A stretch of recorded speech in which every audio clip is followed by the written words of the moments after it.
ఏకాదశి ఉపవాసం ఒక్కొక్కప్పుడు దురదృష్టవశాత్తు ఉండలేకపోతే కొంతమందికి అనారోగ్యాలు ఉంటాయి, పాపం అనేక రోగాలు ఉంటాయి.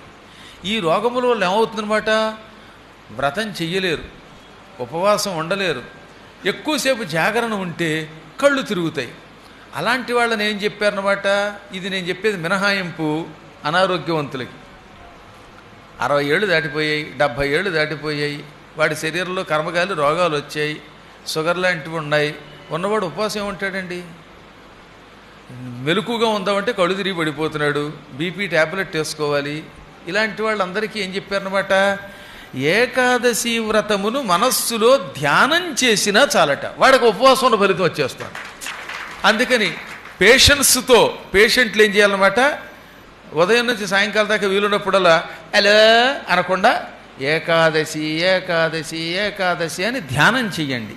ఇలా ఏకాదశి ధ్యానము చేయటం వల్ల కూడా వాడు వ్రతం ఆచరించిన ఫలితం పొందుతున్నాడు, ఉపవాస వ్రత ఫలం పొందుతున్నాడు, దాన ఫలం పొందుతున్నాడు, తులసీదళ పూజా ఫలం పొందుతున్నాడు. అసలు భగవంతుడు ఎంత అవ్యాజ కరుణామూర్తి, సామాన్యుల కోసం ఇలాంటివి ఇచ్చాడు. నాలుగో సంపూర్ణ ఆరోగ్యవంతుడికి ఏం పర్వాలేదు, శుభ్రంగా ఉపవాసం ఉండొచ్చు, జాగరణ ఉండొచ్చు. ఇందులో చాలామంది ఉంటారుగా మహానుభావులు, వాడి శరీరంలో ఫ్యాక్టరీస్ ఉంటాయి, షుగర్ ఫ్యాక్టరీ. అన్ని ఫ్యాక్టరీలు మూతపడ్డాయి కానీ ఈ ఫ్యాక్టరీ మూతపట్టల. ఒకసారి ఈ కడుపులోకి ఫ్యాక్టరీ వచ్చిందంటే దీన్ని ముయ్యడం ఎవడి వల్ల కావట్లా. కారణం ఏమిటి అంటే చేసిన పాపాలన్నీ రోగరూపంలో పట్టుకుంటాయి. అలాంటి వాళ్ళంతా కూడా హాయిగా ఏకాదశి ఏకాదశి ఏకాదశి అని ధ్యానము చేస్తే చాలు శుభ ఫలితాలు పొందుతారు. ఇంకా దానం కూడాట ఎంత చేసామన్నది కాదు, భక్తితో ఆ పూట మహాత్ములకి దానం చేయండి. మీ గురువు అనుకున్నటువంటి వ్యక్తికి యథాశక్తిగా అర్పణ చెయ్యండి. ఏమిచ్చినా ఇచ్చేవాడు విష్ణువు, పుచ్చుకునేవాడు విష్ణువు, ఇచ్చే వస్తువు విష్ణువు అనుకోవాలి. అందుకే పూర్వకాలంలో దానం చేసేటప్పుడు విప్రాయ ప్రకటవ్రతాయ భవతే విష్ణు స్వరూపాయ వేద ప్రామాణ్య విదే అనుకుని దానం చెయ్యాలి. నాయన నీవు వ్రతములను చేసే విప్రుడివి, వేద ప్రామాణ్యమును అంగీకరిస్తావు అంటే వేదములను అంగీకరిస్తావు, వేదం అంటే నీకు భక్తి. ఇక నీవే విష్ణువి, నీవు విష్ణు స్వరూపుడివి, వేదములు ఇష్టపడతావు, వేదములను నమ్ముతావు, వేద ప్రామాణ్యాన్ని అంగీకరిస్తావు. అటువంటి వ్రతస్వరూపుడవైన బ్రాహ్మణోత్తమ నీకు నేను దానం చేస్తున్నాను. వ్రతస్వరూపుడు అంటే అర్థం ఏంటనమాట, మీరందరూ సత్యనారాయణ వ్రతం చేయటమో ఇంకేదో ఏదో వ్రతాలు చేస్తున్నారు కదా, ఈ వ్రతములు మీ గురువుగారి రూపంలో కనపడుతున్నాయట. గురువుగారే ఒక వ్రతం అన్నారు, అటువంటి నీకు నమస్కరించి దానం చేస్తున్నాను అని దానం చెయ్యాలి. అప్పుడు ఏమవుతుందన్నమాట, అహంకారం ఉండదు కనుక ఈ దానఫలం అంతా విష్ణువునికి చెందుతుంది. అప్పుడు ఇచ్చినవాడు విష్ణువు అయిపోతాడు. అలా కాకుండా నేను చేస్తున్నానని అహంకరించి దానం చేస్తే ఆ ఫలితం రావలసిన రీతిలో రాదు. ఏకాదశి నాడు పుచ్చుకోకూడనివి కొన్ని ఉన్నాయండోయ్. ఆ రోజున మాట వరసకు కూడా వాడకూడని పదార్థాలు ఏమిటి, కాంస్యం, కంచు పాత్ర వాడరాదు. ఆ రోజు పంచలోహాలు కానీ వెండి కానీ బంగారం కానీ మట్టి పాత్ర అయినా వాడచ్చు, కానీ కాంస్య పాత్ర వాడరాదు, కంచు పాత్ర వాడరాదు. మాంసం పొరపాటును కూడా తినకూడదు, ప్రాణం పోయినా సరే. ప్రాణాములు కంఠగతైరపి అన్నాడు, ప్రాణాహ కంఠగతైరపి. ప్రాణములు కంఠం దాకా వచ్చాయి అంటే పోతున్నాయి, చావడానికి సిద్ధమయ్యాడు, అయినా ఒక్కరోజు మాంసం తినరాదు. శనకాహ, శనగలు తినకూడదు. ఏకాదశి నాడు శనగలు, శనగపప్పు వాడరాదు. ఇక పొరపాటు కూడా తేనె తాకూడదు. ఆ పూట మధువు కూడా పనికిరాదని చెప్పేటంటే తేనె కూడా వాడకూడదు. ఆపై మద్యం పొరపాటు కూడా తాకూడదు. బెల్ట్ షాపులకు ఆ పూట సెలవు ఇవ్వాలంటే అసలు సెలవు ఇవ్వాల్సింది అది. అంతేగాని ఎలక్షన్లు జరుగుతున్నప్పుడు కౌంటింగ్ రోజు అప్పుడు మూస్తున్నారు, కానీ అసలు ముయ్యవలసింది ఏకాదశి నాడు. ఆ రోజు రతిక్రీడలు పనికిరావు. ఆ పూట మసూరములు అనే పేరుతో ఉండే చిన్న చిరుధాన్యాలు ఉంటాయి.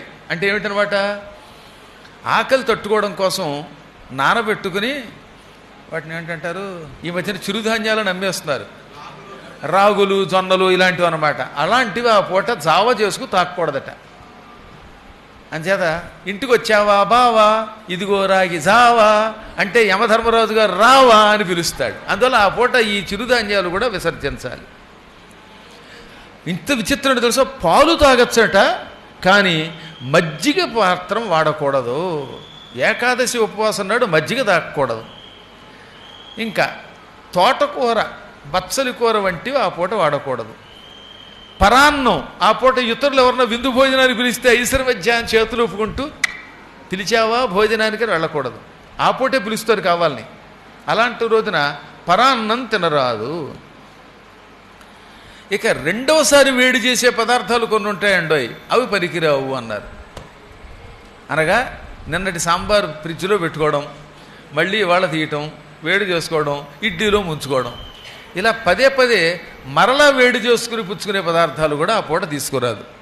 ఇవన్నీ ఇటు దశమి నాడు రాత్రి పుచ్చుకోకూడదు, ఏకాదశి నాడు ఉపవాసం ఉన్న రోజు వాడకూడదు, ద్వాదశి నాడు కూడా వాడరాదు. ద్వాదశి నాడు భోజనం పెట్టేటప్పుడు పొరపాట్లు పెసరపప్పు పెడతారేమో, పెసరపప్పు పెట్టద్దన్నాడండి, తద్దినానికి వాడే పదార్థం. అందుకని కందిపప్పుతో చేసినటువంటి పదార్థమే పెట్టాలి అప్పుడు భోజనం పెట్టేటప్పుడు. ఇంకా ఈ ఉపవాసం ఉన్న రోజున దానికి హరివారం అని పేరు. ఆ రోజు హింస చెయ్యకూడదు. ఇంట్లో బొద్దింకలను చంపడానికి హిట్టు కూడా కొట్టకూడదు ఆ పూట. కావాలంటే మర్నాడు కొట్టుకోండి. ఏది త్రయోదశి నాడు. దశమి సాయంత్రం, ఏకాదశి, ద్వాదశి ఈ 3 రోజుల్లో హింస పనికిరాదు, అసత్యం ఆడరాదు, కోపం పనికిరాదు, అసలు ముఖ్యం ఆగ్రహం పనికిరాదు అన్నాడు. ఇది కొంచెం కష్టం అనుకోండి. పళంగా మొగుడు ఏదో అంటాడు, పెళ్ళాం రయ్యం లేచిపోతుంది, పెళ్ళాం ఏదో ఉంటుంది, మొగుడు లేచిపోతాడు.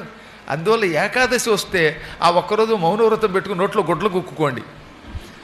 మాట వరుసకు కూడా నాన్న నా ఆస్తి అని కొడుకు అడిగితే నీకు ఆస్తి నాస్తి చేస్తా శాస్తి అని తండ్రి కూడా లేవకూడదు. అందుకే వీలుంటే ఎందుకైనా మంచిదని ఏకాంతంగా ఉంటారండి ఆ రోజు. పూర్వం తండ్రి కొడుకులు కొట్టుకునే వాళ్ళు ఏం చేసేవారు, చెరో గదిలో ఉండేవారు. కానీ కర్మగాలి ఇప్పుడు ఫోన్లు వచ్చాయి, చెరో గదిలో ఉన్న ఫోన్లో తిట్టుకోవచ్చు. అందువల్ల భార్యాభర్తలు లేకపోతే తల్లిదండ్రులు, మిత్రులు ఎవరైనా ఆ పూట వాగ్వివాదాలతో తగాదా పడరాదు, కోపం పొందరాదు. సరే, అలాగే ఏకాదశి నాడు ఉపవాసం ఉంటున్నారు కనుక అన్నం తినరు. ఇక నోళ్ళు ఇలా గిలుక్కోకూడదు పళ్ళల్లో. అందుకే అసలు ఎలాగో భోజనం చేయనప్పుడు సమస్య ఎదుర్కోండి. పళ్ళల్లో ఉన్న వాటిని పుల్లలు పెట్టి కెలుక్కుంటారు కొంతమంది. అలా కెలుక్కోకూడదట ఏకాదశి నాడు. ఇలా గిలుక్కుని అదొక లక్షణం. పుల్లలు పెడతారు. మొగుడు పిల్లల మధ్యలో పుల్లలు పెట్టేవాళ్ళకి దంతాల మధ్యలో పుల్లలు పెట్టడం ఆశ్చర్యం ఉంది. కాబట్టి ఇలాంటి పుల్లలు ఆ రోజు పెట్టుకోకూడదు. ఇక అపవాదం, ఇతరుల మీద అభాండం వేయకూడదు. కొన్ని పనులు ఎందుకు చేస్తారో తెలియదండి. అసలు నేను చాలాసార్లు చెప్పాను, నీకు అనుభూతి కలిగితే కూడా అందరికీ చెప్పకు, వేళకోళం వాడతారు, అవి రహస్యములు. అటువంటిది ఆ రోజు అపవాదం అసలు వేయకూడదు. వాడు అలాంటి వాట, ఈవిడ ఇలాంటిదిట. ఉంటారండి బాబు ఇలాంటి వాళ్ళు, దిక్కుమాలిన వాళ్ళు. ఎప్పుడు ఇతరుల మీద పడి ఆడవడమే యావజ్జీవితం. దానివల్ల వాడికి ఏం ఉపయోగం లేదు, నాశనం తప్ప. పరుల మీద నిరంతరం అభాండం వేసే మూర్ఖులు ఇతరుల పాపాలన్నీ సేకరించి మలమూత్రాల యొక్క గుంటలో, నరకంలో నానా శిక్షలు పడతారు. ఆ దౌర్భాగ్యులతో స్నేహం చెయ్యొద్దు, వాళ్ళ మాటలు వినొద్దు, మనం ఇతరుల గురించి చెడ్డగా మాట్లాడవద్దు. ఇప్పుడు కలియుగం ఎటువంటిదంటే, నా అంతటి నేను మౌనంగా ఇంట్లో కూర్చున్నా బలాత్కారంగా లాగుతారు. ఇప్పుడు నేనేదో పరాపవాదం వద్దన్నాం అనుకోండి, అదిగో నా గురించి అన్నారంటాడు వాడు. నేనేం చెప్పనే అంటే నేను ఏదో రకంగా మొత్తం మీద వీధిలోకి లాగుతారనమాట. అటువంటి వాళ్ళని పట్టించుకోకండి. సరే, జోదం అస్సలు పనికిరాదు, దొంగతనం పనికిరాదు. అన్నిటికీ మించి ఏకాదశి నాడు ఉపవాసం నాడు తాంబూలం వేసుకోకూడదు. గుట్కాలు పట్కారు పెట్టి పీకుతారు. గుట్కా వేస్తే ఆ పట్కారు ఎట్టి ఆ దంతాలు పీకుతారట ఎమకింకర్లు. ఆ పళ్ళన్నీ పుచ్చిపోయి పాడైపోవు. దంతములకి ఎంత నష్టం అండి అది. ఇప్పటికి కూడా మా దంతాలే బాగున్నాయి, ఏదో బలాత్కారంగా పీకేస్తే తప్ప.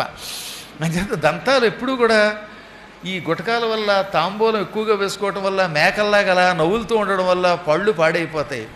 ఈ దిక్కుమాల సిగరెట్టు, ఈ పొగాకు, ఈ తమలపాకులు, ఈ గుటకాలు దంతములను సర్వనాశనం చేస్తాయి. అయినా సరే ఎందుకో మానవులు ఆ వ్యసనాలకు అలవాటు పడిపోతారు. ఉత్తర భారత్లో మరీ దారుణం. అక్కడ అర్చన చేయిస్తాడు మన చేత అంటాం. అవన్నీ పాపాలు. తాంబూలం అసలు ఆ పూట అసలు వేసుకోకూడదు. ఇక ద్వాదశి నాడు కూడా ఇంచుమించుగా ఇవే నియమాలు ఉంటాయి. మానవులు చేసే మహాపాపములు గాలి బుడగల్లాగా రోజు ఉబ్బుతూనే ఉంటాయి. నీళ్లలో గాలి బుడగలు వచ్చినట్టుగా రోజు రోజుకి పాపాలు బుడగల్లో వస్తూనే ఉంటాయి. గాలిబుడగలు పట్మని పేలినట్టుగా ఏకాదశి వ్రతం వల్ల పాపములనే బుద్బుదములు బుడగలు పటపట పేలిపోతాయి. కాబట్టి ఏకాదశి వ్రతం వల్ల పాపములు తక్షణం నాశనమైపోతాయి. పూర్వం కాంచనం అని ఒక పురం ఉన్నది. ఆ కాంచనపురమే ఇప్పుడు కాంచీపురం అయ్యింది. పూర్వం కాంచనపురం అనేవారు. అక్కడ వల్లభుడు అని పేరు కలిగిన ఒక ఆయన ఉన్నాడు. మంచి వర్తకుడు, బాగా డబ్బున్నవాడు, దాన ధర్మాలంటే ఆయనకి బాగా ఇష్టం. ఆయన కర్మగాలి హేమప్రభ అని పేరు కలిగిన ఒక భార్య వచ్చింది. ఈవిడికి పిచ్చి లక్షణాలు ఎక్కువ. అడ్డమైన వాళ్ళతో మాట్లాడుతూ ఉండేది, ఎప్పుడూ ఊళ్ళమ్మట తిరుగుతూ ఉండేది. మొగుడికి ఇది నచ్చేది కాదు. అసలు ఇంట్లో ఉండదు, ఎప్పుడు చూసినా పెత్తనాలు. ఇంట్లో వంట చేసేది కాదు, అందరితోటి వాగుతూ ఉండేది, ఎవరితో పడితే వాడితో తిరిగేది. అలా అందరితో తిరగడం వల్ల భర్తకి విసిగెత్తి, ఏమిటి ఎప్పుడు ఇంటి పట్టునుండో, వేళకి ఇంత అన్నం వండి పెట్టవు, ఎంతసేపు పెత్తనాలేనా అన్నట్ట. నా ఇష్టం, నాకు పెత్తనాలంటే ఇష్టం, మా అమ్మ నాన్న ఏమనలేదు, నువ్వెందుకు అంటావు అందుట. ఓసారి ఇతరుల ఇళ్లల్లోకి వెళ్ళి రాత్రి 10 దాకా రాకుండా వాళ్ళతో సోచి చెప్పుకుంటూ ఉంటే ఆ పూట వీడికి ఆకలేసి ఇల్లంతా వెతికాడు, అన్నం దొరకలేదు. దాంతో పెళ్ళం రాగానే మండిపోయి లాగొట్టు కొట్టాడు. సాధారణంగా ఎప్పుడు కొట్టాడు, కొట్టాడు. దాంతో దానికి మండిపోయింది. నీ మొహం చూస్తే ఒట్టు అని గదిలోకి వెళ్ళి తలుపేసేసి కూర్చుంది. దాని కర్మ ఏంటంటే ఆ రోజు పగలంతా ఎక్కడ ఎవరింటికి వెళ్ళినా, పెత్తనాలకు వెళ్ళినా భోజనం పెట్టలేదు. రాత్రి వచ్చాక ఇంట్లో భోజనం చేద్దాం అనుకుంటే ఇంట్లో మొగుడు కొట్టాడు. మొగుడు మీద కోపంతో తలుపు వేసుకుని ఆ గదిలో కూర్చుని, నేను అన్నం తిన్నాం, చచ్చిపోతా, నేను చచ్చిపోయిన పాప నీ మీద పడుతుంది, రేపు పొద్దున పెళ్ళాన్ని చంపేశాడు, గదిలో పెట్టని నిన్ను తీసుకెళ్ళి రాజభట్లు ఉరిశిక్ష వేస్తారు అని హెచ్చరించి గదిలో కూర్చుంది. అది పూజా మందిరంట, దాని అదృష్టం. ఆ రోజు ఏకాదశి. ఏ వంకతో అయితే పగలు తిండి లేదు, సాయంత్రం మొగుడు కొట్టాడనే కోపంతో గదిలో కూర్చుంది, భోజనం మానేసింది. వాళ్ళ ఇంట్లో లక్ష్మీనారాయణ విగ్రహాలు ఉన్నాయి. ఆ గదిలో చూస్తూ అని ఏడుస్తూ, ఆ ఏడుపు వల్ల నిద్ర పట్టలేదు. ఏడుస్తూనే విష్ణువును చూచిందిట, ఏడుస్తూనే లక్ష్మిని చూసిందిట. ఒక రాత్రి వాడు నిద్ర పడదామంటే, నిద్రపోదామని ప్రయత్నిస్తే కడుపంతా కరకరలు ఆడిపోతుంది. తిండి లేక మలమలం ఆడిపోతే నిద్ర పట్టలేదు, తిండి లేకపోతే కూడా నిద్ర పడుతుండోయ్. అందువల్ల బలాత్కారంగా ఉపవాసం ఉంది, బలాత్కారంగా జాగరణ చేసింది. ఏదో భర్త మీద కోపంతో లక్ష్మీనారాయణులు చూసింది. చూసారా, విష్ణు వాసరమయ్య దైవికము కాగా, అది యోగం అంటే. ఆ రోజు ఏకాదశి అవ్వడం దైవయోగం. ఆ రోజు భర్తగారు ఏదో చివాట్లు పెట్టడం, కొట్టడం దైవయోగం. కసితో అన్నం తినకుండా గదిలో కూర్చోవడం దైవయోగం. ఆ గది పూజామందిరం అవ్వడం ఇంకా దైవయోగం. తిండి లేక ఉపవాసం ఉండడం దైవయోగం. తిండి లేకపోవడం వల్ల మలమలం వాడిపోయి నిద్ర పట్టకపోవడం దైవయోగం. కాబట్టి పురాణాలకు వచ్చేవాళ్ళు, ఏమంటే గురువుగారు పురాణం విందామని వస్తే నిద్ర వస్తుంది అంటున్నారే, వాళ్ళు 2 ఇడ్లీ తగ్గించండి. అప్పుడు ఎందుకు నిద్ర వస్తుందండి? కడుపు కరకరలాడుతూ ఉంటే నిద్ర ఎందుకు వస్తుంది? నీరసంతో ఉలిక్కిబడి లేస్తారు. అందుకని ఆకలి వల్ల నిద్ర లేకుండా అయిపోయింది. దానికి తెల్లవారింది. భర్త గారు వచ్చి లాక్ కొట్టానని ఏమనుకోకే, ఇష్టం వచ్చినట్టు వీధుల్లో తిరుగుతూ ఉంటే అందరూ ఏమంటారు, మొగుడికి అన్నం పెట్టదంటారు. ఇంకా అదృష్టం మన వాళ్ళు మంచివాడు కనుక నీ మీద అభాండాలు వేయలేదు, లేకపోతే 4 అభాండాలు వేస్తే నీ బతుకు నా బతుకు ఏమవుతుంది అంచేత ఏమనుకోకని బతిమాలితే, నువ్వు ఏమన్నా సరే నువ్వు నన్ను కొట్టావు అంటుందిట. ఎన్నిసార్లు చేసినా కొట్టావే. దాంతో ఈయనకి మండిపోయి ఈ కోపం తగ్గాలంటే ఏం చేద్దామని భావించి 4 బిందులు నీళ్లు పోసాడు. అంటే ద్వాదశి ఘడియల్లో స్నానం చేయించాడు. భార్యామణికి బలాత్కారంగా 4 బిందులు నీళ్లు పోసి స్నానం చేయించాడు. ఓహోహో, చన్నీళ్లు పోసావా? రోజు వేడి నీళ్లు చేసేది, ఈ పూట చన్నీళ్లు పడ్డాయి. దాంతో ఇంకా కన్నీళ్ళు వచ్చాయి. అబ్బో అబ్బో నువ్వు హడిలిపోయి ఎలాగో స్నానం చేసి బట్టలు వేసుకుంది.